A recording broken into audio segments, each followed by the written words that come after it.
Imagine exploring Italy with an art historian, or cruising Alaska's Inside Passage with a renowned geologist. When you travel with Smithsonian Journeys, you gain a deeper understanding of the world's fascinating places. Find a wide range of river cruises, classic land journeys, hiking trips, and more at smithsonianjourneys.org or by calling 855-330-1542. Your participation benefits the important work of the Smithsonian. Visit smithsonianjourneys.org/podcast to request your free catalog. Earlier this year, a fresh chapter in American history began. New names started to appear on 9 U.S. Army bases that previously honored Confederate soldiers. One facility in Virginia, known as Fort Lee, was renamed Fort Gregg Adams. Retired Army Colonel Edna Cummings was at the dedication ceremony. The significance of renaming Fort Lee to Fort Gregg Adams, I am still unpacking that. Because I attended the event, and when I saw it happen, it was one of those quiet moments. Fort Lee was named after Robert E. Lee, the head of the Confederate Army during the Civil War. Now it bears the names of 2 black military officers. So just that alone, to replace one of the premier symbols of the Confederacy with 2 African Americans who contributed so much, we're still learning the impacts. And I think it just is a reminder of pride, resilience, and leadership, and a new set of role models that young people can embrace and look up to. The Gregg in Fort Gregg Adams is Lieutenant General Arthur J. Gregg, who in 1977 became the first black Army officer to achieve that high rank. Colonel Cummings got to meet him early in her own military career. He was one of my heroes, and I didn't talk to generals that much, but he's a legend because he entered the military at a time post-World War II and was tasked with desegregating Fort Lee. The Adams in Fort Gregg Adams is Lieutenant Colonel Charity Edna Adams. And although Colonel Cummings never got to meet her in person, learning about her life sent Colonel Cummings down a path that changed everything.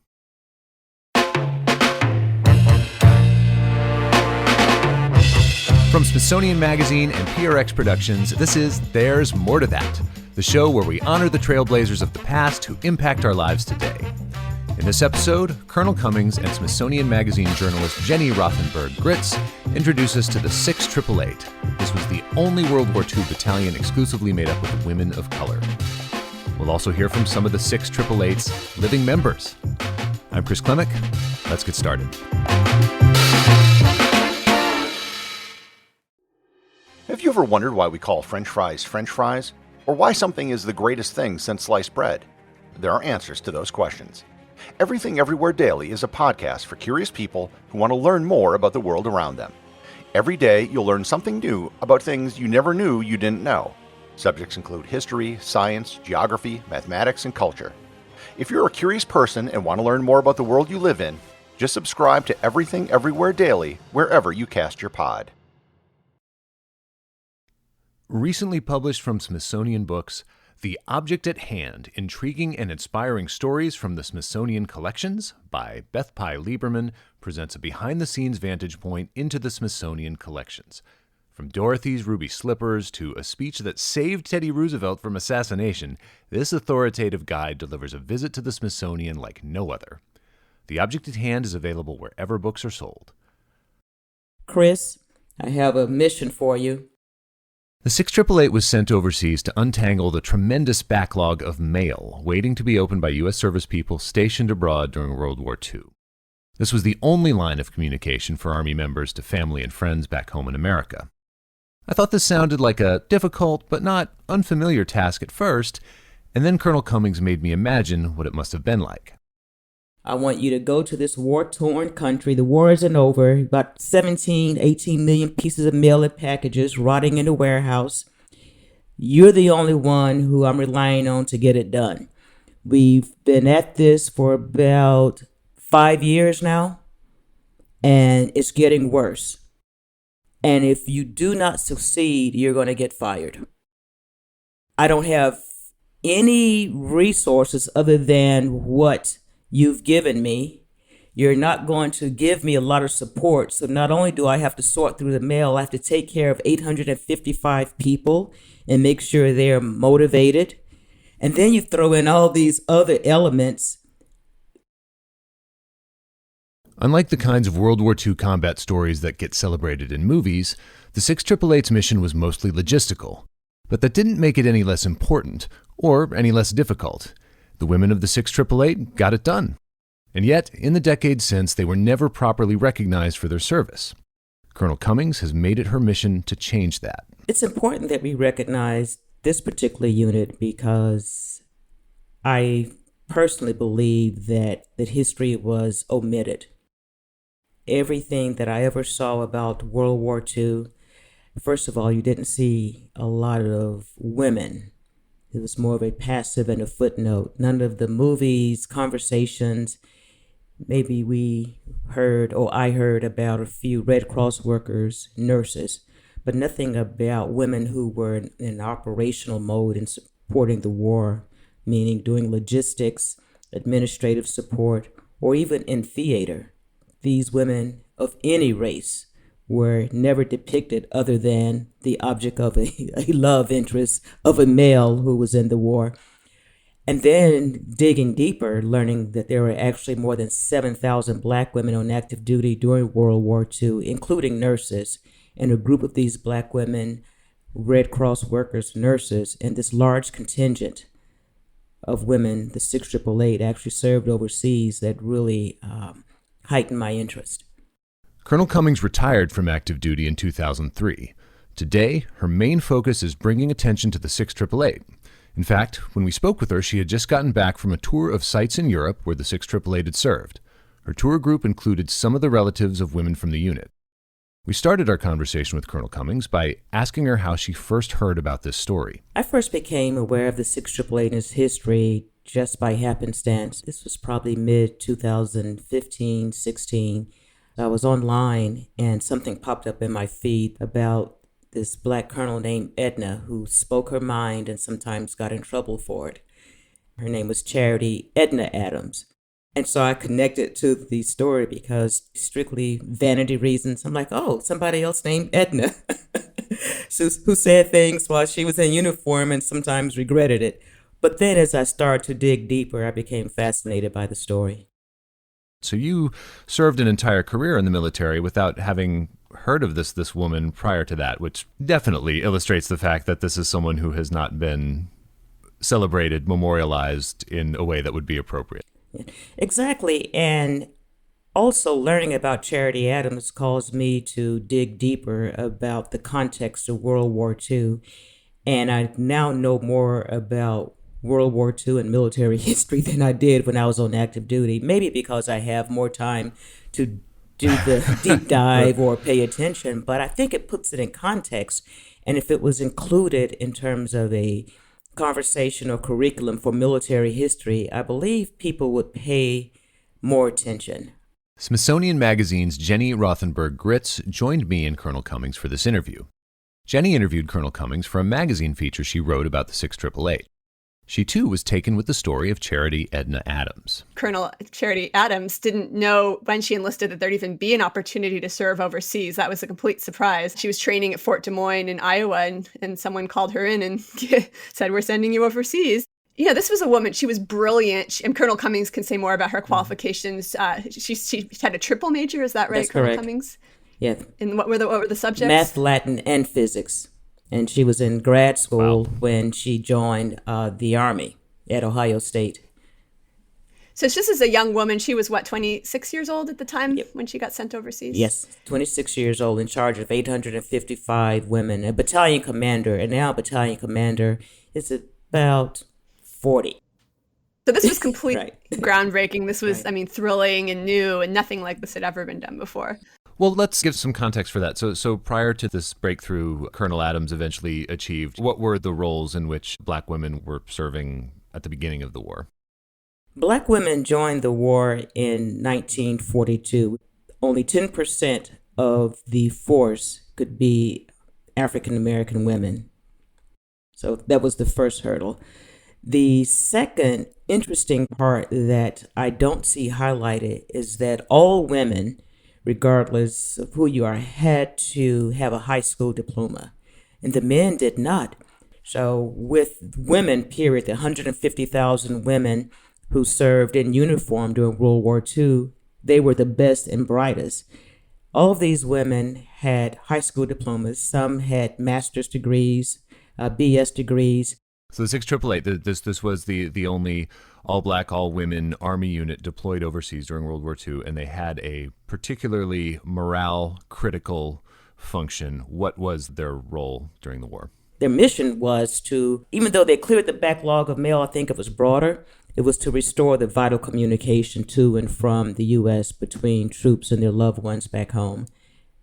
So their motto, no mail, low morale, embodied that mission, clear the backlog. And so when they got there, because of D-Day preparations and just censorship, some of the mail had been stopped because mail has a lot of critical information, unit location, unit movement. So D-Day preparations, it was in order to cease mail delivery for twofold. One reason because of the intelligence information, and then to divert resources.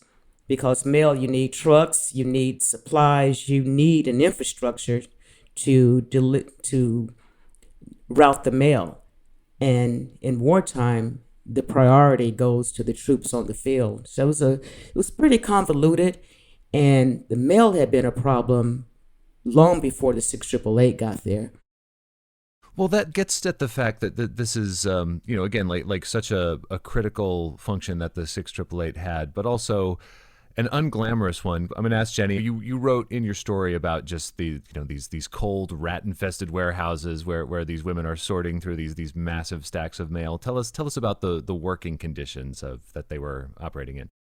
Yeah, so and there's really wonderful footage of this too in a documentary about the 6888 that Colonel Cummings was a producer on. So you can actually see them just working around the clock. There were fruit cakes from Christmas. This was right after the Battle of the Bulge, and people had sent fruit cakes that rats were happily eating. They had to shower outdoors in the cold February air. It was just these were tough women. And one thing that struck me too is in the documentary, one of the women just made this really matter-of-fact comment. She said, they didn't think we could do this, but Black women know how to get stuff done. We know how to work together. So when you gave these women this difficult task that no other Army group had been able to achieve, they just rolled up their sleeves. They did it despite the rats, despite the cold showers. For a lot of these young women, this was a huge adventure. They were in Europe, and on their days off, they went out dancing. And some of them were from the South in the Jim Crow era, so they could go out dancing in places that weren't segregated. And, not to say there wasn't racism, from my understanding, in England, but it was at least a different sort of feeling that they got there that felt very free and open to them. And I'm sure that helped fuel their competence at work and their ability to suffer all these different circumstances like rats and cold showers. And also, by having those freedoms overseas, I think it empowered the women once they returned to the U.S., because once you've tasted a different lifestyle and you're treated with dignity outside of your community, such as the 6888 experience, it's transformational. This is one of the many topics Colonel Cummings and Jenny have been able to discuss with living members of the 6888, of which there are still a few. Jenny told us that access to these women was a main draw for her when she was assigned the story for Smithsonian Magazine. When our editors approached me to work on this story, they told me I'd have a chance to actually speak to some 100-year-old Black women war veterans, and that's about the most exciting thing you can be offered at work. So I was very happy about that. And then speaking to the women themselves, there I believe 6 of them still alive. Is that right? That's correct. And a couple of them in particular, I believe they were 102 and 103 when I spoke with them. They were so bright and alert and crystal clear in how they remembered this time. And just hearing, as Colonel Cummings just said, having that kind of connection to history where you can really hear from the people who made it, it was clear that these women were going very much against the grain. Jenny and Colonel Cummings were able to share some of their taped interviews with the members of the 6888. First, we heard from Major Fanny McClendon, who remembered segregated transit and life on the base before her deployment to Europe. You'll hear her talking about the train to Camp Lee, which is the same base recently rededicated in the name of Charity Edna Adams. We were on the train, and a gentleman says all the white folks follow me. I'm from New York. The other black girl was from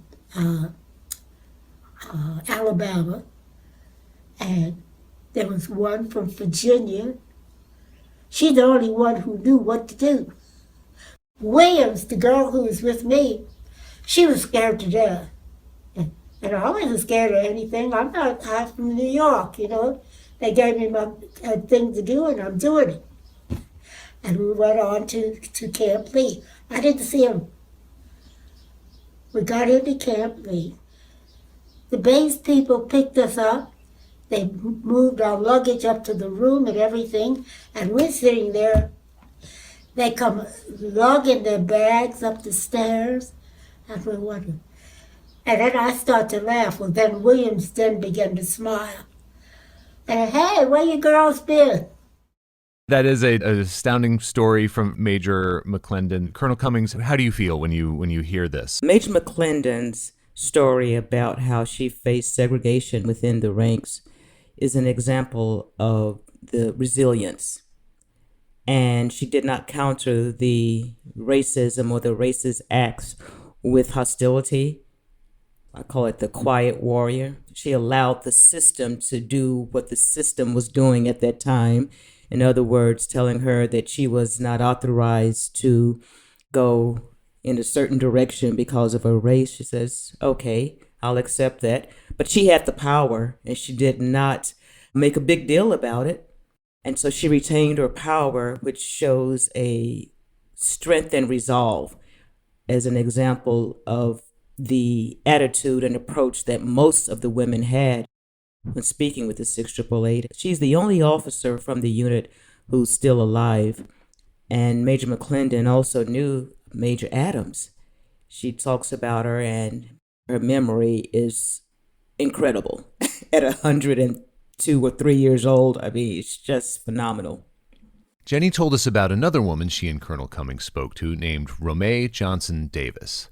Mrs. Davis had 5 brothers. And so she was just kind of I guess you would have called it a tomboy at the time, but she would play rough and tumble with her brothers. She was very bold. When her brothers enlisted, she wanted to enlist.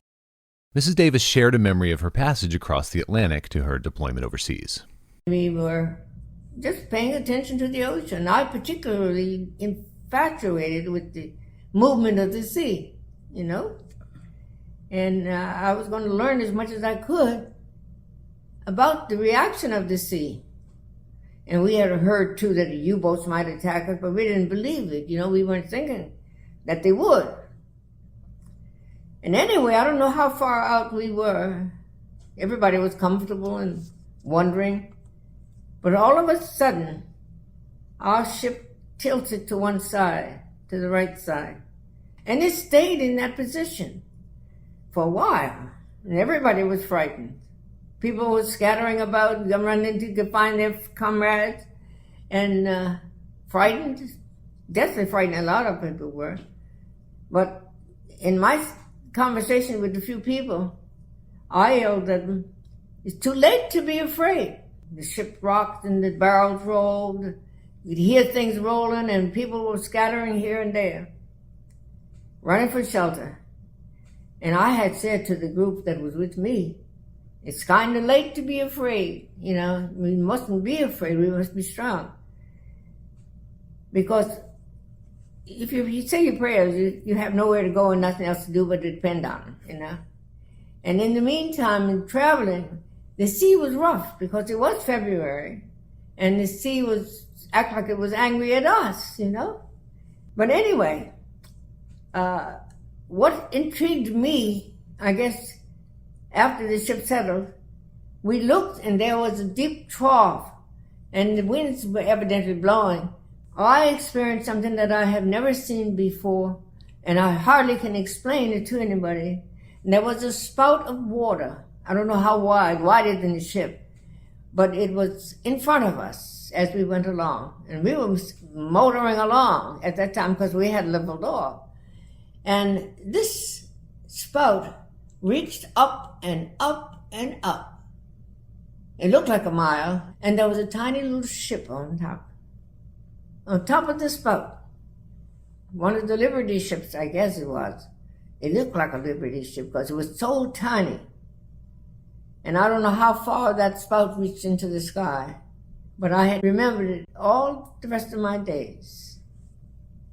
It was one of the wonders for me, how the wave could get that high and how a ship could stay on top of it. What can we take away from that story? Well, combat is not linear.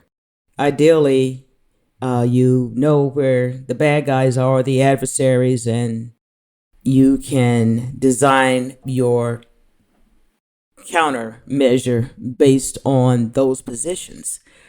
But even in 1945, it was non-linear. I mean, the Germans, they were everywhere trying to reach the shores of the U.S., and everybody was fair game. It didn't matter where you are. And the passenger ships had been converted to troop ships. These were luxury liners converted to troop ships, the Ile-de-France specifically. And that's part of the training that all of the women had undergone. The women talked about learning how to climb ropes in case they had to evacuate from the ship, the possibilities of being attacked. Once they were in theater, there were trenches that they were told to jump in if an attack was happening. So they were prepared and ready. And so when that happened, I'm pretty sure Ms. Romay Davis says, okay, this is what it's all about. I'm ready. I also got the impression, too, that she was learning something about herself because she talks about how other girls were screaming. Yeah. And I think something that's so thrilling about this clip is that she realized how brave she was, and that not only wasn't she afraid in that moment, but all her resources kind of came to the surface. And she also had this wonderful curiosity, but she was an artist and she was a scientist. She wanted to go to medical school when she came back, and she wasn't able to because there were just so few medical schools that accepted women at all, and Black women especially, that the numbers just didn't work in her favor. So she became a fashion designer, and she had that artistic side. She paints, but in that moment where her boat was under attack and all the furniture is sliding and everyone's screaming, she was completely clear, completely out thrilled. And she, and she could look at the waves and just wonder about everything she was seeing. And, just to have that come out in you at such a young age when you're overseas for the first time must be a tremendous experience. Well, and this is a harrowing experience that she and her shipmates survived before they even got to their posting. So, Colonel Cummings, when they arrive, can you tell us a little bit about what their lives were like? Some of the women mentioned that they heard about the Ile-de-France while in school or learned about it, and it was a luxury liner. And now they rode on this luxury liner converted to a troop ship crossing the Atlantic. So imagine at 18 years old, not only leaving your city for the first time, but just going to another country. And it was exciting within itself. So that was the first thing. And then to be a part of the solution. World War II, you're no longer on the sidelines. You've been handpicked because you are among the best. So that had to be uplifting and empowering. On that alone, I made the cut. Now you can go back to the U.S. and says, yes, I served my country. I served overseas where nobody else could. Those are bragging rights, either way you look at it. But then once to get over there and you see what's going on, the 6 AAA got on a train to Birmingham, England, and seeing a war-torn area. Because you read about war, but when you see the effects, it becomes real. And it gives a sense of purpose because now you understand what the troops are going through and why your mission is so important. So instead of, we call it rear area operations, even though the 6 AAA was not on the front lines, they had a sense of mission and importance after seeing what war had done to the city of Birmingham and the surrounding areas. And they knew some of the 6 AAA members had family members who had served. Some had friends who had been killed overseas. So they felt, if I can do my part, So they, embrace the attitude, I think, that we are part of the solution. We're not on the sidelines watching this. We're going to make this happen. And they were defending their families Right. too. And later on in the Vietnam War, this became much more of a question because it was a war where we weren't under attack in the U.S. And a lot of African Americans thought, why am I fighting this war that has nothing to do with me? Whereas World War II, a lot of these women, said to me, I was doing this because my family was American and my family was under attack. It wasn't for somebody else's family. We're Americans too. Jenny, do we know anything about what the 6 AAA women, what their interactions were like with the locals? Were they going to restaurants or going to in small amount of leisure time they had? Do we know anything about how they spent it? Yeah, absolutely. And they were invited over to dinner at British people's homes, and they were treated with dignity. And also one of the stories that one of the women told me was just that in France, they loved going shopping in Paris. They were stationed in Rouen. Some of them, I believe, did go to Paris as part of their work. But this was thrilling for them to be in these European cities, to be out. And in fact, from what I read from Charity Adams, as soon as they got to France, they had crowds and crowds of men, mostly African-American soldiers, some white ones, just wanting to date them because this was a novelty. These army women who were here. And they had, Major Adams had to come up with some tricks to get the men to go away. At one point, she said she had a chair in her office where she saw the front legs of the chair to be shorter than the back legs so that when a gentleman caller came, he was uncomfortable and couldn't stay very long. That's incredible. So there was this whole social dimension of it and this whole, just they're girls. Some of them were teenagers just out having a blast in Europe, so different from home. We do have a clip of Fannie McClendon talking about how she learned the war was over. Let's hear from Fannie McClendon now. We were walking on the beach. We heard a radio, and it mentioned something about the war ending. And this friend who's from California, she says, "How did you find that out?" And so I said, "I heard it on the radio." "Well, did you speak French?" I said, "Patois," from Louisiana.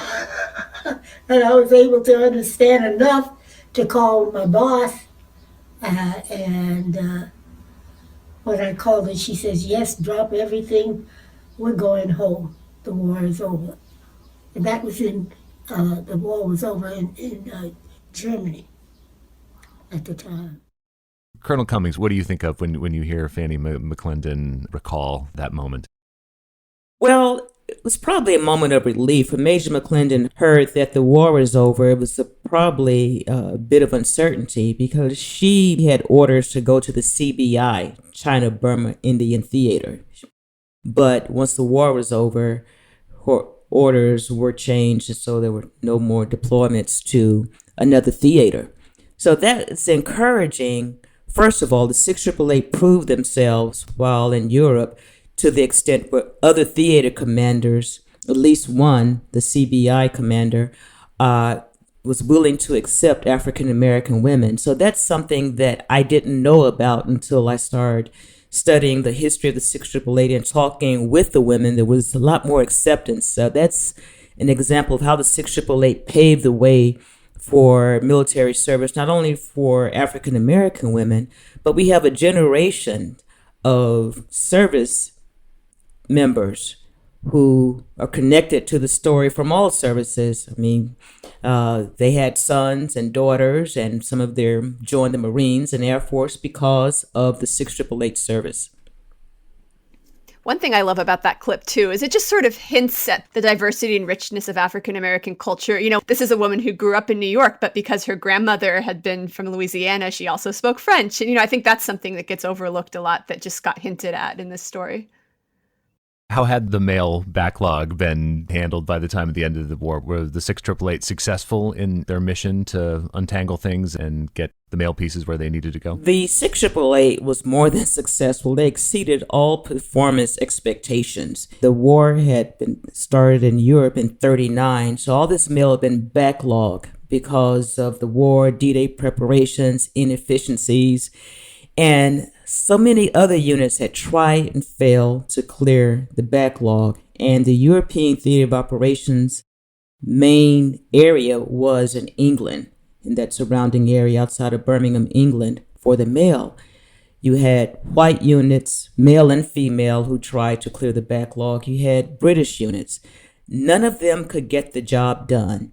And the Army thought it would take at least 6 months, if at all, to clear the backlog. 688 got it done in 3 months. So they cut the processing time by 50%. So by any metric standards benchmark, and just forget about this being an African-American female unit from the Women's Army Corps, you have approximately 17 million pieces of mail in warehouses. No one has been able to do the job. So you have to devise a system to maximize the throughput and create the whole logistical framework to sort through this mail and route it to the correct recipient. The women did not have any formal training in postal operations. Charity Adams was not a postmaster general before she went to Europe, but what I believe, because of her academic background, she was more of a systems engineer, how to optimize throughput. And that's what she figured out with the existing resources, just tapping into the existing talent, even though it was 855 women considered African American, because there are women from Puerto Rico who were there, from the West Indies. So it was a black unit in terms of the black diaspora. But she had to tap into talent, who in this unit can get the job done. And that's an example of diversity within that unit, different cultures, different experience. We all technically the same ethnicity, but it's a very diverse unit. You're given an impossible job that no one wants to do. You succeed beyond any rational expectation, massively overperform, and it takes 80 years for anyone to say, hey, you did it, congratulations, and thank you. Exactly. Now, there's been some notoriety prior to that, but it's nothing to bookmark their performance in history. It's been a footnote, and oh, by the way, until recently. And so that's something that the team I work with, we says, we do not want this to be a footnote or an oh, by the way. We want the story of the 6888 to be part of the mainstream narrative regarding World War II history. Last year, the members of the 6888 were finally honored with a Congressional Gold Medal. Colonel Cummings was part of the team pushing for that recognition. When we spoke with her, we could see a framed copy of the legislation, signed by President Biden, hanging proudly behind her. Jenny pointed out something else that was special about the order. I kind of did a double take when I saw that the Congressional Gold Medal was passed unanimously. I kept having to reread it because whatever gets passed unanimously in these days in Congress, that means every representative and every senator wanted these women to have this medal. That blows my mind. Yeah. And it's well-deserved, but it just shows the magnitude of what they did. And that's the beauty of what our team did. I like to think that for a moment, we forced the nation to press pause and agree. I mean, the Congressional Gold Medal, less than 200 recipients since General George Washington first received it in 1776. And the 6888 is the only military women's unit to receive this honor. The Congressional Gold Medal is just one of several recent honors the 6888 has received. There's a 6888 monument at Fort Leavenworth in Kansas, and in addition to the renaming of Fort Gregg Adams in Virginia, a post office in Buffalo, New York, was renamed in honor of 6888 veteran Indiana Hunt Martin at the end of August 2023. Soon, the 6888 will be the subject of both a Netflix movie from Tyler Perry, starring Kerry Washington, and a separate Broadway musical. Colonel Cummings is involved in the production of the musical. Hopefully, the public would dig deeper once they see the movie, attend the musical, and I'm just honored and overwhelmed with joy that the story is now coming to the forefront. And everybody's story is different. 855 women, 855 stories. One thing you'll hear people say sometimes when monuments or bases are renamed is that there's a concern about erasing history. But what I've found is that these are when the most powerful discussions about history come up. We talk about the original figures they were named after. We recontextualize them. We re-examine, the role they played and what their values are and what that means for us today. And then we get to have this new set of figures. Some of the The women from the Hidden Figures story from NASA, for example, are now, their schools in my area, they're named after them that used to be named after Confederate heroes. And that sends a certain message and then teaches us things we hadn't ever known that are so powerful in our own country's history. Exactly. It doesn't erase history at all. My father was in World War II occupation force. He came into the military prior to Truman's order to desegregate the armed forces in 1948. And by the way, this is the 75th anniversary of that executive order. And from where he came from to now, one thing he always said is that once you get on the battlefield, you learn more about yourself, you learn more about people, and race does not matter. You want to be aligned with someone who's going to save your life. And sometimes it's someone of a different gender, a different ethnic background, religious background. It's just different. East Coast versus West Coast, North versus South. There's so many diverse cultures and ethnicities within society, and that's represented in the armed forces, but everyone has not been exposed, or they haven't had the opportunity to be exposed to diversity. And unless we make a deliberate attempt to be inclusive, I think we undermine readiness, because I believe, and this is my personal opinion, that the conversations are way above my pay grade that are happening now, but diversity is a force multiplier. You tap into the talents and strengths that people have as individuals and not benign qualities such as race or gender. Thank you both so much for talking with us today. Thank you.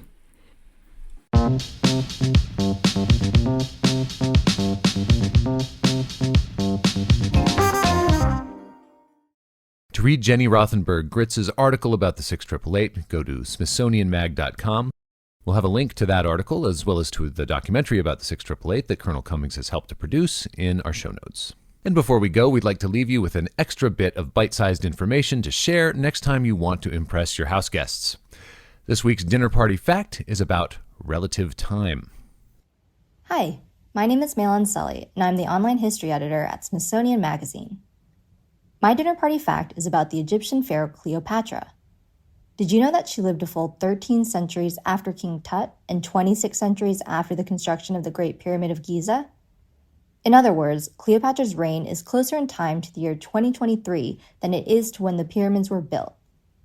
It's easy to forget just how long ancient Egypt existed, but researching a story on the Rosetta Stone reminded me that the civilization thrived for some 3,000 years. The US, on the other hand, will turn 250 in 2026. There's More to That is a production of Smithsonian Magazine and PRX Productions. From the magazine, our team is me, Debra Rosenberg, and Brian Wolly. From PRX, our team is Jessica Miller, Genevieve Sponsler, Adriana Rosas Rivera, Ry Dorsey, and Edwin Ochoa. The executive producer of PRX Productions is Jocelyn Gonzales. Our episode artwork is by Emily Lankowitz. Our music is from APM Music. I'm Chris Klimek. Thanks for listening.